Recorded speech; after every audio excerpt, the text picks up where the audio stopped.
Welcome back to the channel. So today is a big day. Today we are unveiling car number 10 for our car rental fleet. Never in a million years did I think I would have 10 cars on the Turo platform. This started off just over a year ago with one car.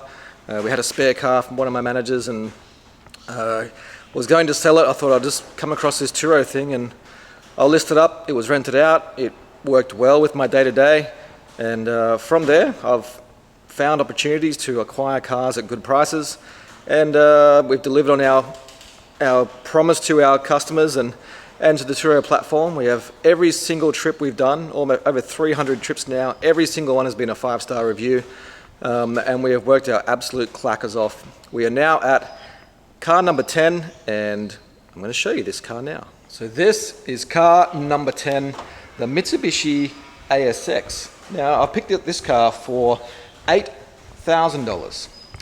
It is in very good condition. I've had some nicks and dings done. I've had the back door repainted, had the tailgate repainted.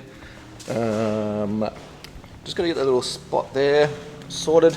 Lights are being polished, all detailed, fully detailed inside and out, cut and polished the whole way around. I've put new trims on the wheel arches as well.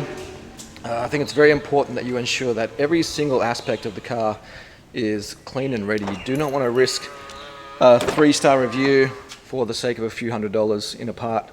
So inside, again, in very good condition. I'm going to get some rubber floor mats. I'm a big fan of rubber floor mats, as you know. Carpet floor mats get muddy and dirty, and you are going to have to wash them a lot more. At least with the rubber ones, you can just pull them out and wash them off. I'm a big fan of making sure that every single aspect of the car is perfect. On my Hyundai i30, one of the buttons on the steering wheel had worn off, so it didn't do anything to the vehicle. It just looked a bit odd. I paid 180 bucks, got a new one and put it in. So you just don't want to have that mentality of a customer getting in and going, oh, what is this? I want to be able to have the entire experience of having that car to be immaculate. Now this car I paid $8,000 for. It's a 2017, it's got 140,000 Ks. Now that's the highest Ks that I've ever had on a vehicle of mine. So I'm just going to see how that goes, because what I'm trying to figure out is if you spend $40,000 on a car, which we have 3 cars around that 35, 40K mark, are you going to get a better return once you pay your debt down compared to an $8,000 car? So for a dual cab 4-wheel drive, say, I'm going to get 85, 90 bucks a day. For this, I'm going to get 55, 60 anyway. But one cost me 40K, one cost me 8. One has 0 debt, which is the 8 grand, and the other one has a debt which costs, I think it's about $650 a month or something. So really have to weigh up what the best financial reward and return is for you. I'm still trying to figure that out myself. This for $8,000, it'll make about $1,000 a month, so it'll pay for itself in 8 months. And the depreciation is gone in this vehicle. So at $8,000, I could sell this vehicle in 2 years' time. I could probably sell it for $6,000, $7,000 or $8,000 again, because we maintain our cars really, really well. But with a $40,000 vehicle, you're paying the loan, you're also eating the depreciation. So in 2 or 3 years' time, when you go to sell that car, at 40 it might be worth 30 or 25 now. So the income you've generated minus the expenses and the loans, you're going to have a smaller margin left over, I think. So that's a bit of an experiment. We're up to 10 cars, 3 Mitsubishis. We got 2 Mitsubishi ASX, a Mitsubishi Outlander, Hyundai Accent, Hyundai i30, 2 LDV dual cabs, LDV 7-seater. Is that 10, 9? I think that's 10. Anyway, I'll go through the whole 10 on another video if one day they're actually all together.